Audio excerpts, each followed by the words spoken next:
Hello students of class 8th। अब हम लोग फंडामेंटल राइट्स पे आप लोगों के पढ़ना चालू कर दिया था हमने। राइट टू इक्वलिटी, है ना, बराबरी वाली बात मैंने बताई थी कि हम सब इक्वल हैं लॉ के सामने, कानून के सामने। किसी भी तरह का डिस्क्रिमिनेशन इंडिया में अब नहीं कर सकता कोई भी, ये एक क्राइम हो गया है। सेकंड है राइट टू फ्रीडम, आर्टिकल 19 से 22। देखिए 14 से 18 हमने करा था right to equality, right to freedom है 19 से 22। फ्रीडम, फ्रीडम मतलब आज़ादी, है ना, हम आज़ाद हैं, हमें आज़ादी का अधिकार है, ये हमारे आर्टिकल 19 से 22 में लिखा हुआ है। अब आज़ाद का मतलब क्या है? आज़ाद मतलब हम फ्रीली किसी पार्ट ट्रैवल कर सकते हैं, किसी पार्ट ऑफ द कंट्री में कहीं भी रह सकते हैं, है ना, कहीं भी नया घर बना सकते हैं लीगली तरीके से, है ना। हर चीज़ लीगल होनी चाहिए। अगर हम घर किसी ले रहे हैं तो पूरा उसकी कंसेंट होनी चाहिए, हर चीज़ लीगली कोर्ट की फॉर्म में चलेगी। लेकिन कर तो सकते हैं, हम कहीं भी रह सकते हैं। फॉर एग्जांपल आज हम कोटा में रह रहे हैं, हम चाहें तो हम दिल्ली शिफ्ट हो सकते हैं, हम कंट्री के अंदर कहीं भी जा सकते हैं, है ना, ट्रैवल कर सकते हैं। कोई भी एसोसिएशन बना सकते हैं, एसोसिएशन मतलब कि पॉलिटिकल पार्टी बना सकते हैं, कोई भी ग्रुप बना सकते हैं मेंबर्स का, है ना, उसको रजिस्टर्ड करा सकते हैं गवर्नमेंट के द्वारा। कहीं भी स्पीच दे सकते हैं, है ना, कहीं भी खड़ा होकर मैं गवर्नमेंट से परमिशन लेने के बाद कहीं भी खड़ा होकर स्पीच दे सकता हूँ, लोगों को इकट्ठा कर सकता हूँ।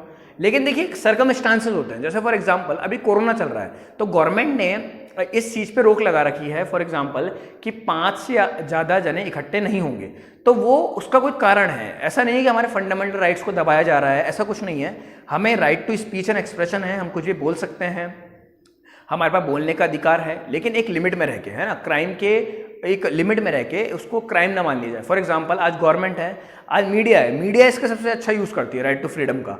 स्पीच एंड एक्सप्रेशन का सबसे अच्छा यूज़ मीडिया कर रहा है। आज किसी भी न्यूज़ चैनल को उठा के देख लो, जो गवर्नमेंट है वर्तमान में, फॉर एग्जांपल बीजेपी की गवर्नमेंट है, prime minister Narendra Modi prime minister हैं, तो अगर वो कुछ गलत करते हैं या कुछ ऐसा करते हैं जो उनके खिलाफ बोला जा सकता है, तो मीडिया बड़े खुल के बोलता है उसको, है ना, उसमें कोई डर की बात नहीं है, डर का माहौल नहीं रहता। Right to speech and expression यही है, आप जो चल रहा है देश में उसके खिलाफ बोल सकते हैं, है ना, लेकिन अपनी लिमिट में रह के, कुछ भी उल्टा सीधा आप नहीं बोल सकते, है ना, एक लिमिट में रह के आपके शब्दों को बांध कर एक लिमिट में रह के आप कह सकते हैं।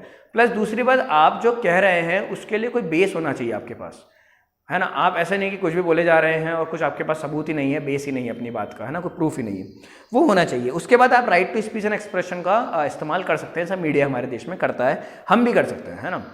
अगर हम भी चाहें तो हम, जैसे फॉर एग्जांपल मैं फेसबुक पे, है ना, फेसबुक पे या किसी भी और सोशल मीडिया पे प्राइम मिनिस्टर नरेंद्र मोदी के खिलाफ बोल सकता हूँ एक लिमिट में रह के, है ना। हाँ, अगर मैं उल्टा सीधा बोल रहा हूँ, है ना, तो जैसे अगर पुलिस को या किसी भी एजेंसी को ऐसा लगता है, क्राइम एजेंसी को, कि मैंने जो बोला है उसकी वजह से गलत इम्पैक्ट समाज पे पड़ सकता है, दंगे हो सकते हैं, कुछ गलत हो सकता है, तो फिर वहाँ पे वो क्राइम हो जाएगा। लेकिन एक लिमिट में जब तक बोलता हूँ, किसी का नुकसान नहीं है उससे, तो कोई प्रॉब्लम नहीं है। ये स्पीच एंड एक्सप्रेशन है, ठीक है। फ्रीडम टू, देखिए इसमें लिख रहा है, this include the right to freedom of speech and expression, freedom to assemble peacefully, to form association, है ना, इकट्ठे हो सकते हैं पीसफुली, पीसफुली मतलब बिना हथियार के, है ना, वायलेंस नहीं होना चाहिए। To travel to any part of the country, freedom to practice any profession, है ना, मैं कुछ भी प्रोफेशन प्रैक्टिस कर सकता हूँ, मैं डॉक्टरी की पढ़ाई करके डॉक्टर बन सकता हूँ, टीचर बन सकता हूँ, है ना, ये मेरा प्रोफेशन होगा। It also protect persons accused or punished of an offense.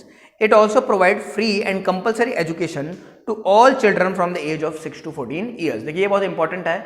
आपको पता है कि हमारे देश में 6 से 14 वर्ष तक के बच्चों के लिए निःशुल्क शिक्षा, है ना, फ्री शिक्षा का प्रोविज़न किया हुआ है गवर्नमेंट ने। गवर्नमेंट 6 से 14 साल तक के बच्चों को सरकारी स्कूलों में फ्री शिक्षा देती है ना।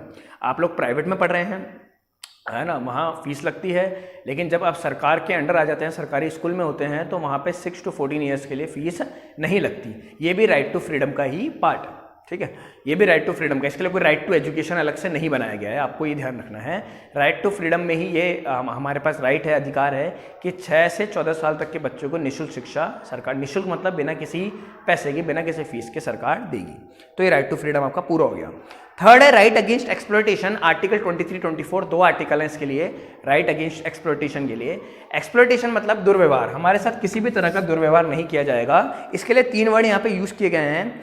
The constitution prohibits human trafficking, child labour and forced labour. Human trafficking मतलब होता है buying and selling of human beings, है ना, ह्यूमन बींग्स का खरीदना व बेचना एक अपराध है ना। अब बहुत से गलत पर्पजेस के लिए ह्यूमन बींग्स को, खासकर लड़कियों को, महिलाओं को बेचा खरीदा जाता है, जो एक बहुत गलत अपराध है। और आज की डेट में अगर ऐसा करते हुए सरकार किसी को देखती है या महसूस करती है, तो उसके लिए जेल बनी हुई है ना, क्योंकि ह्यूमन ट्रैफिकिंग का मतलब समझ रहे हैं, वहाँ पे लिख लीजिए इसको, buying and selling of human being का खरीदना और बेचना, है ना, ये एक क्राइम है। चाइल्ड लेबर, वही बात थी कि 14 साल तक अगर सरकार, ऊपर वाले पॉइंट में आपको मैंने बताया कि 6 से 14 साल तक के बच्चों को मुफ्त शिक्षा दे रही है, तो उससे नीचे एक बच्चा, छोटा बच्चा कहीं भी काम नहीं करेगा, है ना, अगर वो करता है तो बाल मजदूरी में गिना जाएगा, चाइल्ड लेबर में, वो भी गलत है, रखने वाले की भी गलती है, काम करने वाले की भी गलती है।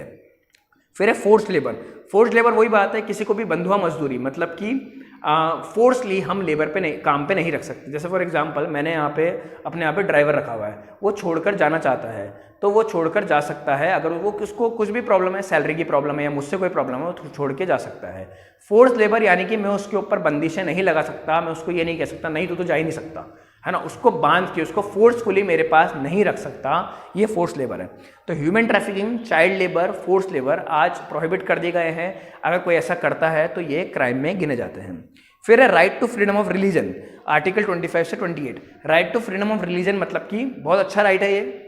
इससे रिलेटेड एक वर्ड भी आगे आएगा जब हम उसकी बात करेंगे, वो वर्ड है सेक्युलरिज्म, ठीक है, बहुत इंपॉर्टेंट वर्ड है और बहुत इंपॉर्टेंट है आपके एग्जाम पॉइंट ऑफ व्यू से, सेक्युलरिज्म या सेक्युलर स्टेट, है ना, ये बात अगर आगे आएगी, इसका मतलब मैं बाद में बताऊंगा, और इससे रिलेटेड है, यहाँ पे इसको समझ लेंगे तो सेक्युलर समझना आसान होगा।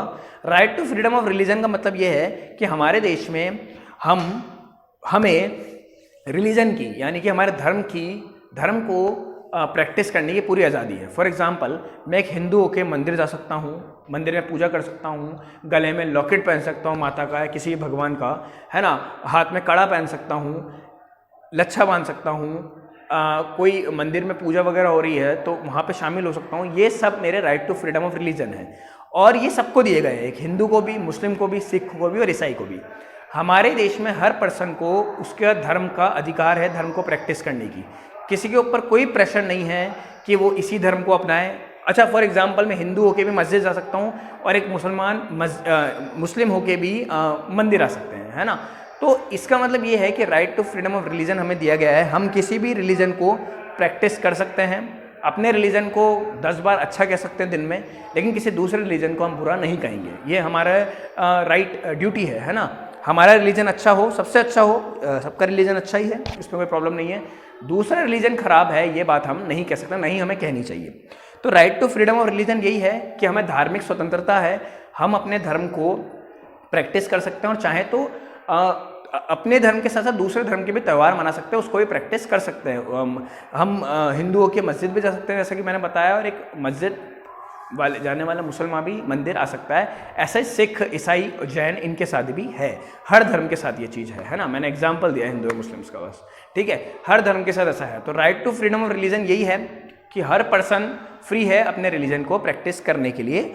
और देखिए वही बात है, इसमें पढ़ लेते हैं। The constitution provides freedom of conscience, freedom to manage religious affairs without paying any tax for religion. अच्छा, मंदिरों पे, मस्जिदों पे किसी प्रकार का टैक्स नहीं लगता उनकी कमाई पे, ये बात आपको पता हो। जो चंदा आता है वहाँ पे पैसा इकट्ठा होता है दान धर्म का, उसमें कोई टैक्स नहीं लगता। Right to freedom of religion means individuals have freedom to practice and manage their own affairs. Affairs लिखा हुआ है, अफेयर्स मतलब रिलीजन, है ना। हम अपने मैनेज, अपने प्रैक्टिस कर सकते हैं अपने रिलीजन को, ये हमारा राइट है, अधिकार है। फिर दो आपके रहते हैं, कल्चरल एजुकेशन और right to constitutional remedies. Part number 8 में उनकी बात करते हैं, ठीक है। होपफुली आप लोगों को ये राइट समझ में आ रहे होंगे। इनके आर्टिकल भी ध्यान रखने हैं, इनकी मीनिंग भी याद रखना है, इससे इंपॉर्टेंट कुछ भी नहीं है इस बुक में, है ना। इतना आप ध्यान रखिए, बुक में भी प्लस लाइफ में भी, है ना। हमें अपने फंडामेंटल राइट, हमारे अधिकार याद होने चाहिए बहुत अच्छे से। चलिए, तो यहाँ पे इस पार्ट नंबर 7 को खत्म करते हैं। Thank you.